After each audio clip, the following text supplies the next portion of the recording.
Imagine you're standing in a freezing cave, 40,000 years ago. You're stronger than any human alive today.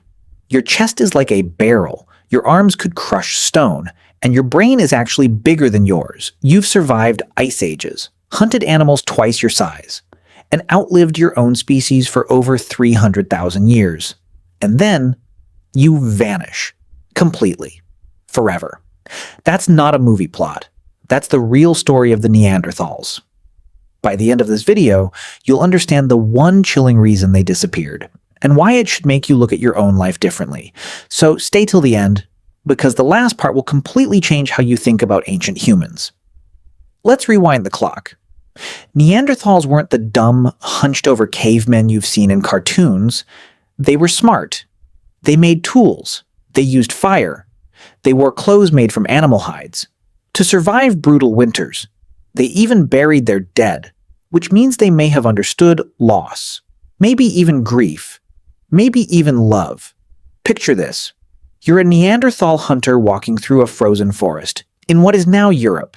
There's no supermarket, no heater, no jacket from a store. Every single meal you have to fight for. And we're not talking about hunting rabbits.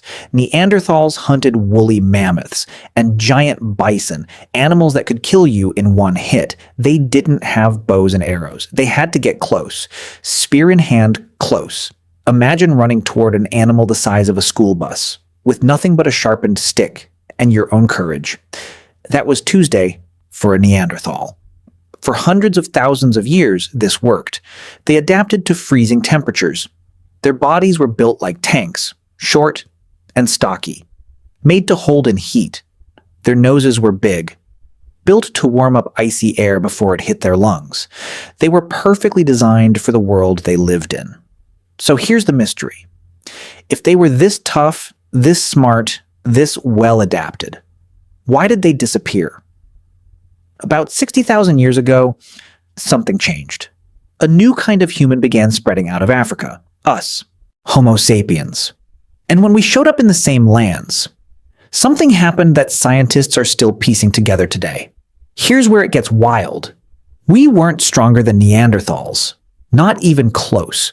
One-on-one, a Neanderthal could overpower a modern human easily. So it wasn't brute strength that decided who survived. It might have been something much smaller, something you can't even see.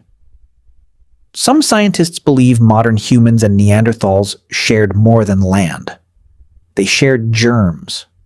Modern humans carried diseases their bodies had resistance to.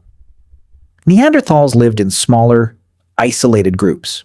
They may never have been exposed to these illnesses before. Imagine a sickness spreading through your entire family, your entire community.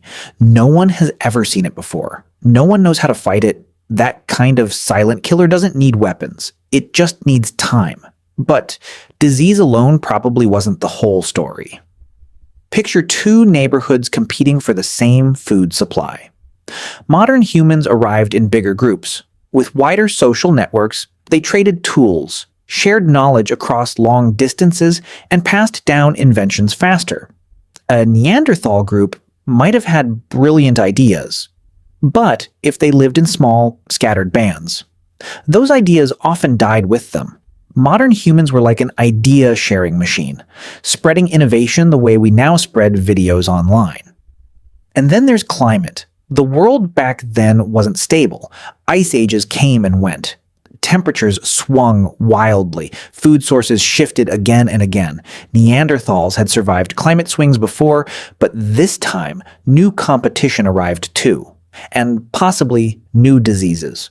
All at once. It's like fighting 3 storms at the same time, while your neighbor only has to fight one. Slowly, generation after generation, Neanderthal numbers shrank. Not in one dramatic battle. Not in one single moment, but through thousands of small disadvantages, stacking up over thousands of years, smaller groups, fewer children surviving, less shared knowledge, more sickness, more competition for shrinking resources, and here's the part that will stay with you. Neanderthals didn't fully disappear. Scientists found many people today carry Neanderthal DNA in their genes. If your ancestors came from outside Africa, There's a good chance a tiny fragment of Neanderthal lives inside you right now, in your blood, in your body. So in a strange way, they never truly went extinct. They live on quietly inside us. Here's the powerful part. Neanderthals weren't defeated because they were weak. They were defeated because they couldn't adapt fast enough, while another group of humans could. That same pattern still plays out today. It's not always the strongest people who thrive. It's the ones who can adapt, connect, share ideas, and change when the world changes.